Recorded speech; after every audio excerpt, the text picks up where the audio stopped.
G'day from course 20. Whilst mental illnesses don't discriminate, research tells us that certain sectors of our population are at higher risk of depression and suicide. Officially, around 2,500 suicides are recorded each year, but we know that's about 30% lower than real figures. With stats like this, it's likely you'll come across a family member, work colleague or friend who could do with your support. Maybe you've got a son who's struggling with alcohol, drugs, sexuality, loneliness or a lost relationship. Perhaps you're caring for an older relative who's feeling isolated or struggling to access appropriate support. You might have a neighbour with an existing mental illness, experiencing a family breakdown, unemployed or disengaged. Maybe you know a farmer struggling through drought, financial hardship or other stressful life events. Mental health in Indigenous communities is a significant problem. We have huge rates of Indigenous suicide, depression, transgenerational trauma, just communities that are really, really sad.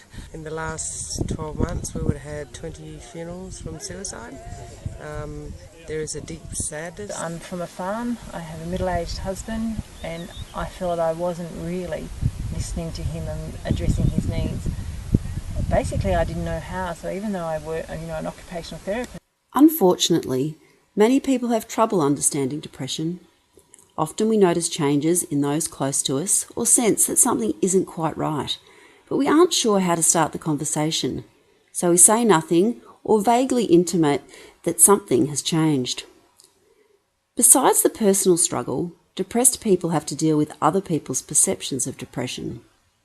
Social stigma often translates into inaccurate stereotypes, the end result being that people fight depression on their own instead of seeking help. Suicide can be prevented. Most suicidal people don't want to die, they simply don't want to live with the pain they're currently experiencing. Don't underestimate your abilities to help a suicidal person. Openly talking about suicidal thoughts and feelings can save a life. This resource gives you basic tips to start a conversation about depression and suicide. It's not a substitute for professional support, but rather some practical tips that may make a huge difference in the life of someone you care about. If you are concerned somebody may be at risk of suicide, start a conversation about your concerns. Don't worry about the exact wording.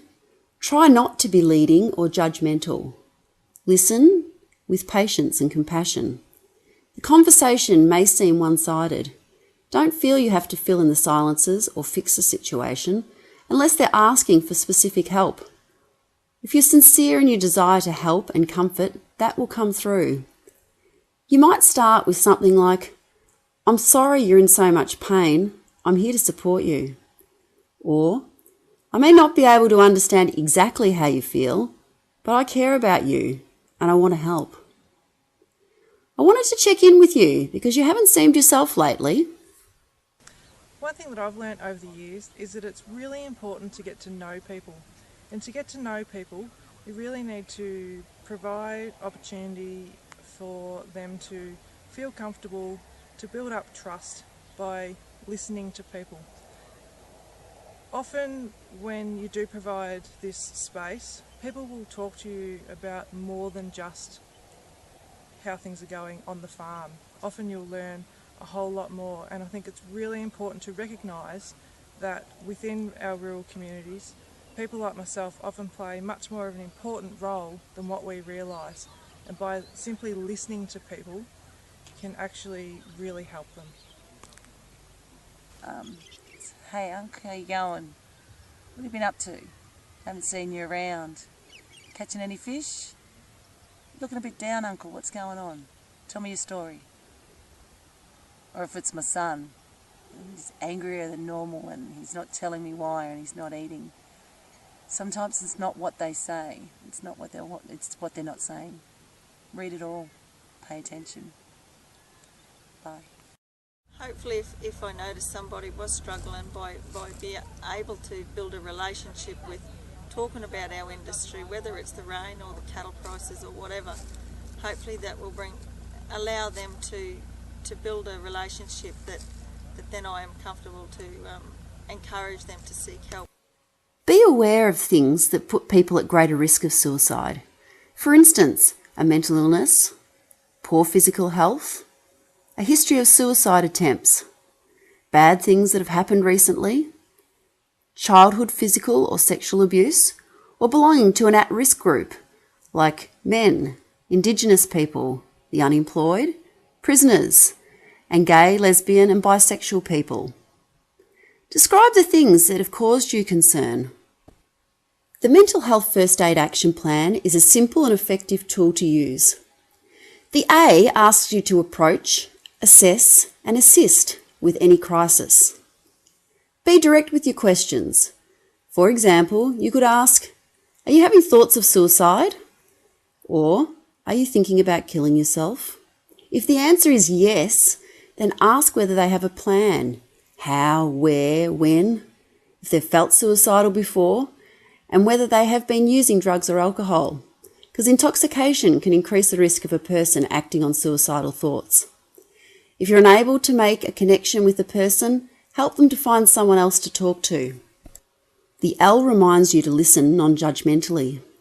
Tune in to what's really happening. Look at the verbal and the non-verbal cues. Each situation is different and everyone has their own story and culture. Pay attention. The G refers to giving support and information. Be solution focused. Know what's available in your local area or how and where to access reliable information online and over the phone. The E reminds them to seek help. Encourage them to seek appropriate professional help as early as possible.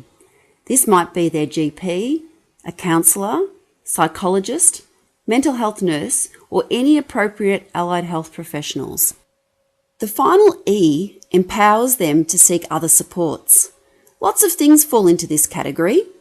Talking to others with similar experiences, community networks like social and sporting groups, self-help strategies around good sleep practices, a healthy diet, exercise, minimising drugs and alcohol. Really, it's anything that brings joy, connectedness, and builds resilience.